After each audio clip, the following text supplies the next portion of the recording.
A DNA test showed 0% Italian ancestry. That should not have been possible. Not for this family. Not for a man named Richard Palmadesso, who spent his entire life believing he was Italian. It was his name. It was the story he grew up with. It was as far as he ever knew, simply who he was. His daughters were not searching for a missing child. They were not hunting for a 74-year-old kidnapping case. They only wanted to understand a strange line on a DNA report. But that report opened a door that had been sealed since 1945. A little boy vanished that year. He was almost 4 years old. 2 days before his birthday, he disappeared from a sidewalk in Hell's Kitchen, Manhattan. He never came home again. His name was Gerald Martin. Everyone called him Jerry. For 74 years, his older brother never stopped looking for him. This is the story of what a DNA test finally found and what it could never give back. If stories like this deserve to be remembered, stay with me. Cases like Jerry's only survive when people keep listening. In 2017, a woman named Audrey Bell sent away for a DNA test. She was 51 years old, a mother of triplets. She was not searching for a missing brother. She only wanted to know which 2 of her 3 children were identical twins and which one was fraternal. The test answered that simple question, the one she actually asked. But buried inside the same report was something Audrey never asked for. Her ancestry results showed Southern European roots. That part made sense. But there was no Italian ancestry listed anywhere on the page. That detail should have meant nothing. Except Audrey's father, Richard Palmadesso, had always been proud of being Italian. His name sounded Italian. His childhood stories were Italian. His whole sense of who he was rested on it, quietly, for his entire life. At first, the family brushed it off. DNA companies update their estimates all the time. Ethnicity percentages shift as their databases grow larger every year. Nobody thought a missing detail on a chart could be connected to anything real, or anything from 70 years in the past. So why did no one look closer? Right away. Because there was no reason to. Not yet. A missing line on an ancestry chart is easy to dismiss. It does not come with an alarm attached. It just sits there quietly, waiting for someone to eventually ask the right question. 2 years passed. At the end of 2019, Audrey's twin sister, Cynthia McFadden, took the same kind of test. Her result matched Audrey's almost exactly. No Italian ancestry. Again, this time, it could not be waved away as a coincidence. 2 separate tests, 2 separate years. The same missing piece both times. Their father, Richard, had already died in 2017. He could not sit down and take his own test. He could not explain what any of it meant. Whatever answers existed, they would have to come from somewhere else. From someone else's DNA entirely. So the sisters turned to the closest living relative on their father's side. A cousin who shared his exact name, Richard Palmadesso. They asked him to take a test too, hoping it would finally settle the question one way or another. His result came back clear. Audrey and Cynthia were not biologically related to the Palmadesso family. Not even a little. Their father's entire identity was suddenly a question mark, decades after anyone thought to ask. Think about what that means for a moment. A man lives his whole life under one name, one family, one heritage. He raises children inside that story. He dies believing every part of it, completely.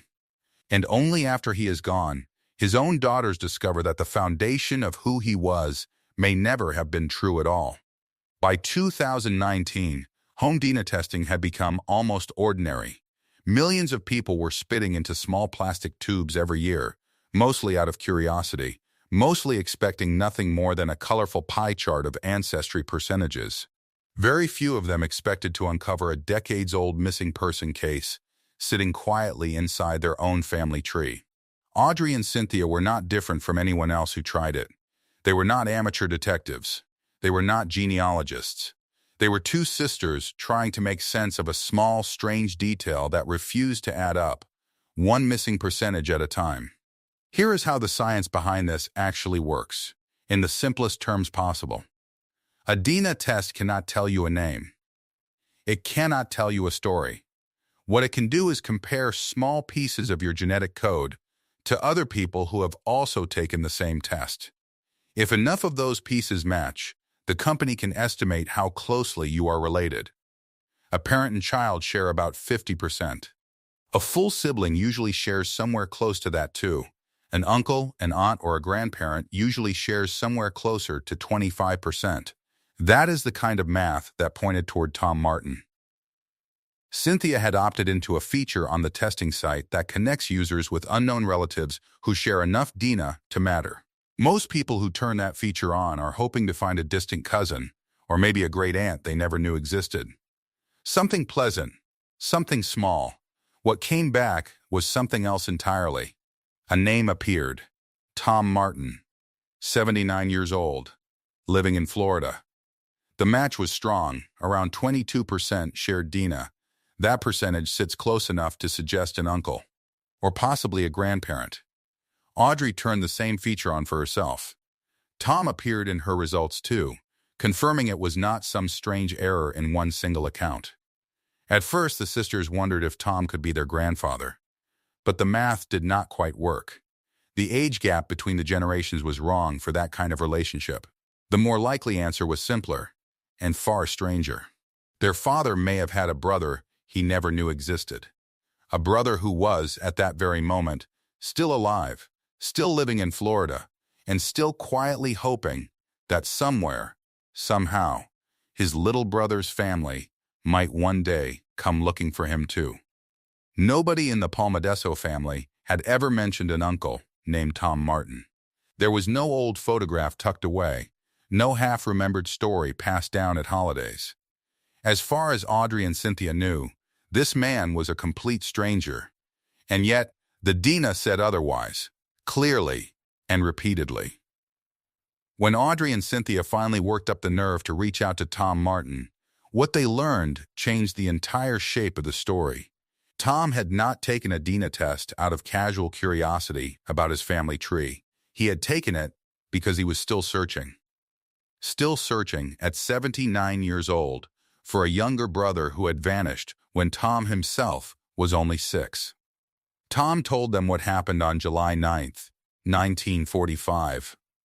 He and his little brother Jerry were riding bikes near their home in Hell's Kitchen. Tom was 6. Jerry was almost 4, just 2 days away from his own birthday. A woman walked up to them on the sidewalk. She offered candy. She told Tom to stay behind and wait with the bikes. She said she would take Jerry to go get some. Jerry went with her. Tom waited. Jerry never came back. There was no struggle that anyone reported. No scream that a neighbor remembered clearly enough to describe later. Just a woman, a promise of candy, and a boy who walked away and simply never returned. That is often how these cases are hardest to solve. Nothing about the moment looked like a crime while it was happening. How long did Tom actually wait there, on that sidewalk, before he understood something was wrong? The record does not say. Maybe it was minutes. Maybe it felt like hours to a 6-year-old boy standing alone with 2 bicycles and no brother. Picture New York City in 1945. The war in Europe had only just ended 2 months earlier. Soldiers were coming home in waves. The whole city felt like it was catching its breath after years of tension, blackout drills, and worry. Children played outside in ways that feel almost unimaginable now. There was no Amber Alert, no national missing child database, no cell phones to call for help in an instant, no security cameras watching from every corner store. No DNA testing that could one day trace a stolen child across 7 decades and 2 coasts. In that world, a stranger could walk up to 2 young boys on a sidewalk and lead one of them away. And for a moment, nothing about it looked wrong at all. One offer of candy changed 2 families forever. Hell's Kitchen in 1945 was a crowded, working-class neighborhood. Families lived close together, in tight apartment buildings, along busy streets full of pushcarts, delivery trucks, and neighbors who knew each other by name. It was the kind of place where children were often trusted to play outside on their own. because everyone assumed the neighborhood itself was watching. That assumption failed Jerry Martin on July 9, 1945. Jerry's father, Harold Martin, reported him missing right away. A local newspaper, the New York Daily News, covered the disappearance in the days that followed, printing what little the family and police could offer. But the investigation had almost nothing solid to hold on to. Harold and Jerry's mother, Nancy, had recently separated. Harold was also involved with another woman, with whom he had a young daughter named Mary. Because of the complicated family situation, police first turned their attention toward Nancy, wondering if she had taken her own son. She was later cleared of any involvement.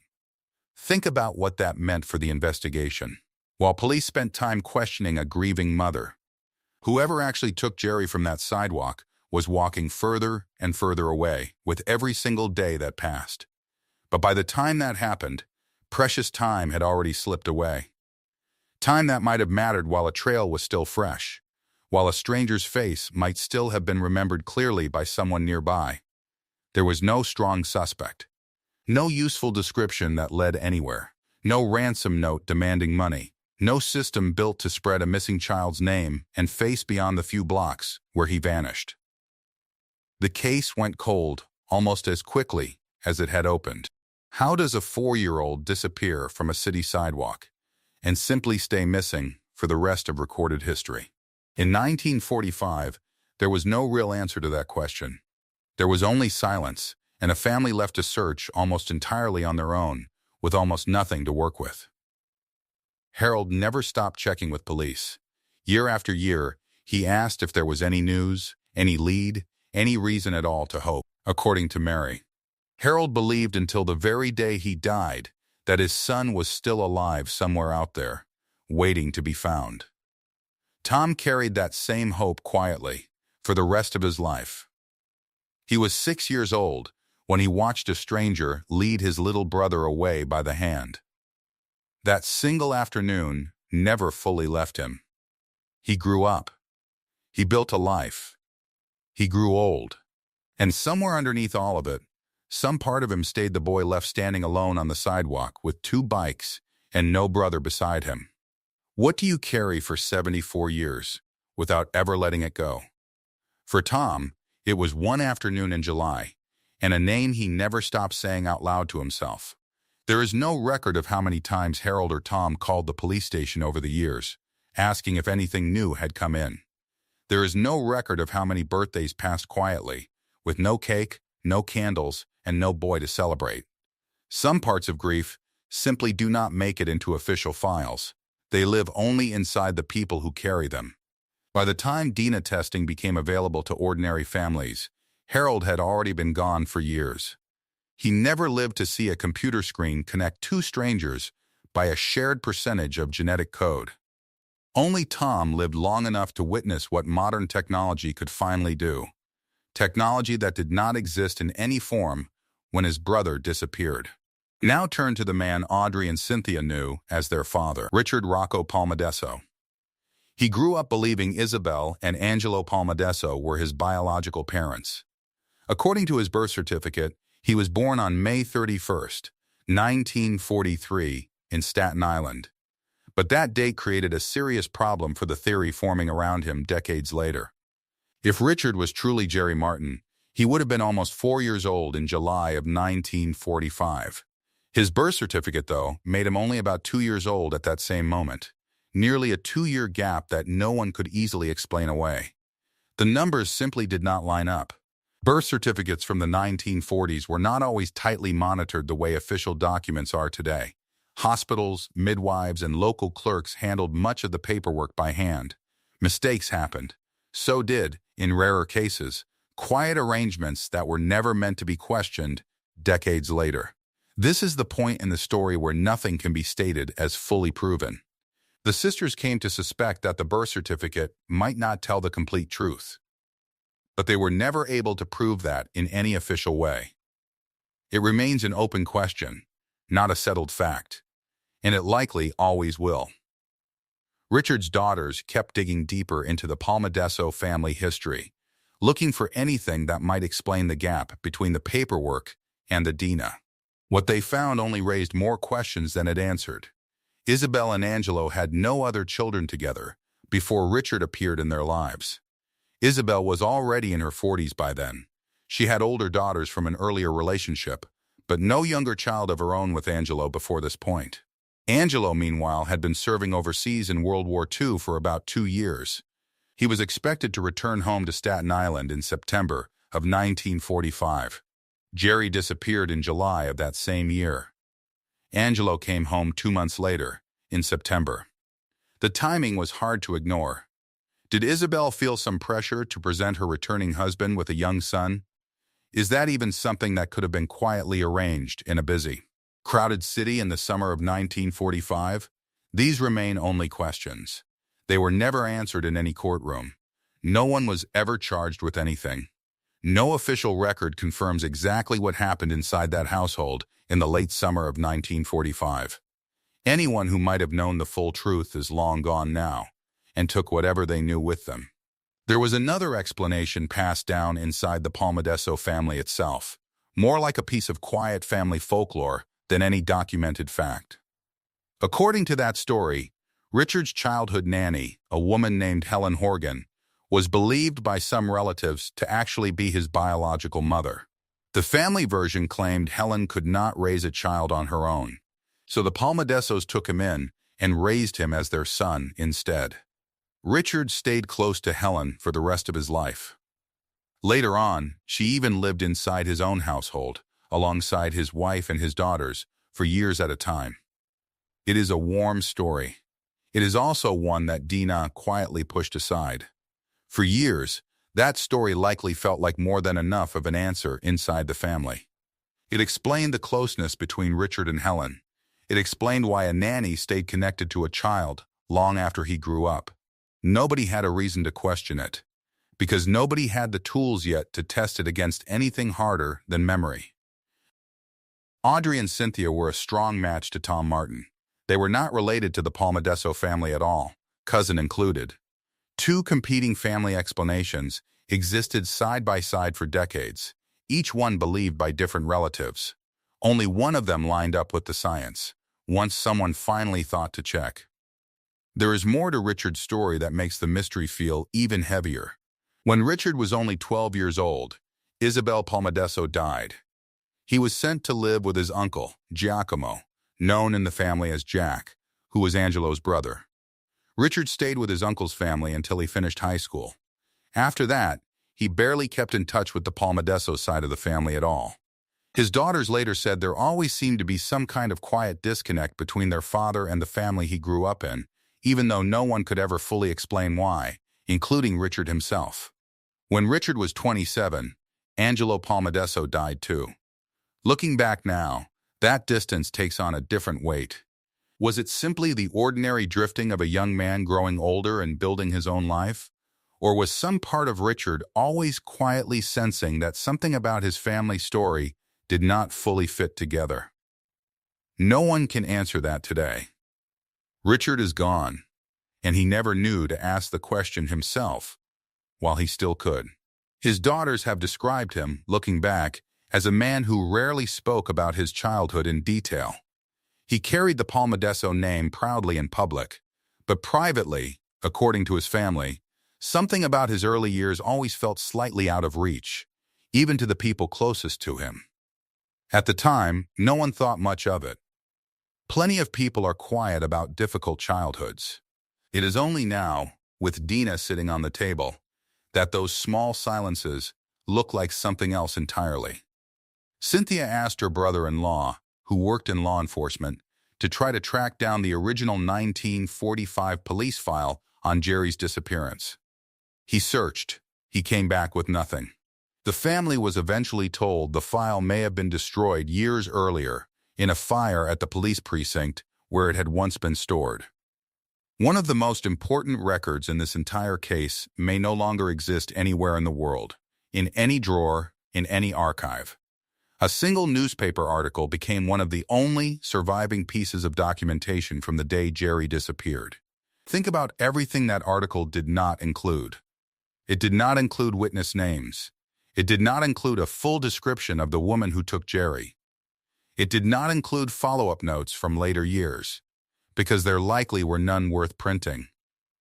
A missing boy from a working-class neighborhood, in the middle of a country still adjusting after a world war, simply did not receive the kind of sustained attention a case like his might receive today. So why did this case stay buried for over 70 years?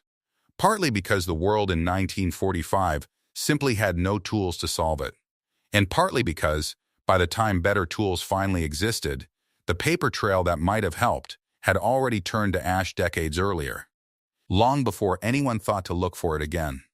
Around Thanksgiving in 2019, Audrey and Cynthia flew down to Florida to meet Tom Martin in person for the very first time.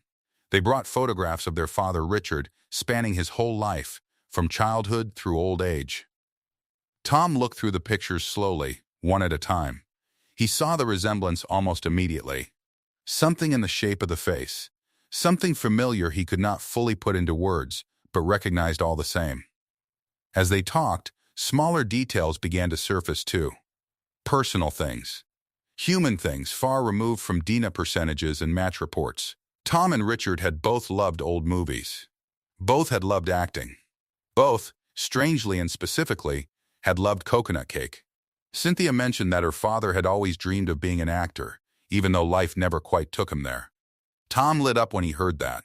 He had carried the exact same dream his entire life, never once knowing his brother might have shared it too, somewhere else, under a different name. None of these small details could ever stand up in a courtroom. Dina had already given the sisters the biological connection on paper. This meeting gave that connection an actual human shape. A voice. A shared laugh over something as ordinary as cake.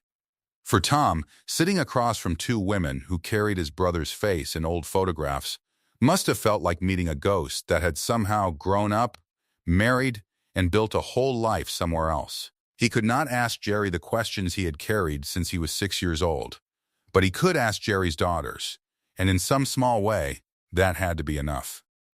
Richard Palmadesso died in 2017. That was the very same year Audrey took the DNA test that would eventually unravel this entire 74-year mystery. Richard died without ever learning any of it. He never knew he might have been Gerald Martin. He never knew a brother had spent decades quietly searching for him from a distance. He never knew that, in another family, across the very same city, someone had never once stopped wondering what happened to a little boy on a bicycle in 1945. Tom's search had finally reached an answer. It arrived 2 years too late for the two brothers to ever sit across a table from one another, to ask each other the questions that had waited 74 years to be asked. So what did the DNA actually give back, if it could not give back that? It did not give Tom the reunion he had waited 74 years for. Nothing could ever give him that. That door had already closed before he even knew it existed to open. But it gave him something else, something quieter, and in its own way, something still deeply valuable. It told him that Jerry had lived a full life, that he grew up, that he married, that he raised daughters who loved him deeply, even while never fully understanding where he had truly come from. Audrey later said Tom was heartbroken that he and her father never found each other in time. But she also said he was comforted, in a real and lasting way, knowing that Richard had been surrounded by a family that cared for him his entire life, from beginning to end. Tom, Mary, Audrey, and Cynthia stayed connected after that first meeting in Florida. Phone calls, text messages, photos shared back and forth online, the small, ordinary threads that hold a family together. Mary later gave Tom framed pictures from the sisters' visit as a Father's Day gift. Tom had no children of his own. For a man who had spent most of his life searching for someone he lost, that gift meant something it might not mean to anyone else. This was not the ending anyone hoped for back in 1945, standing on a sidewalk in Hell's Kitchen with 2 bikes and 1 missing boy. But it was not nothing, either. This case is not only about one missing child. It is about identity, and how easily it can be reshaped by silence, by circumstance, and by 70 years of nobody asking the right questions at the right time. It is about a birth certificate that never fully added up, no matter how many times someone did the math. It is about a police file that vanished before anyone thought to protect it. It is about a family that told one story for 70 years, only for a simple DNA test to quietly suggest another, truer one underneath. In 1945, Jerry Martin disappeared into a world with almost no way to find him again. No system was built to look for him. No technology existed to trace him. There was only a father who never stopped asking, and a brother who never stopped waiting for a phone call that took 74 years to come. In 2019, a simple DNA test finally connected two families who had been separated for 74 years, without either one fully knowing the other even existed. But the answer came only after Jerry had already lived an entire life under another name, in another family, believing an entirely different story about who he truly was. Cases like this rarely end with a clean answer. There was no arrest, no trial, no official ruling that closed the file for good. What this case leaves behind instead is something quieter, a family that finally knows part of the truth, and a family that still carries questions no court will ever resolve. Somewhere in that gap between certainty and mystery is where Jerry Martin's story now lives. Not fully solved. Not fully lost either. Just finally, after 74 years, no longer completely forgotten. Cases like this one are becoming more common as DNA testing spreads into ordinary households. People are not always looking for missing siblings or hidden histories. Most of the time, they are only looking for a percentage on a chart or an answer to a small family curiosity. But every so often, that small curiosity opens a door that has been shut for generations, and behind it sits a story no one alive fully expected to find. For Tom Martin, that door opened far later than he ever hoped it would. But it opened all the same. And for a brother who waited 74 years, even a late answer was still an answer worth having. Gerald Martin was taken 2 days before his 4th birthday. For 74 years, his brother waited. Dina finally brought Jerry home, just not in time for him to ever know his own name.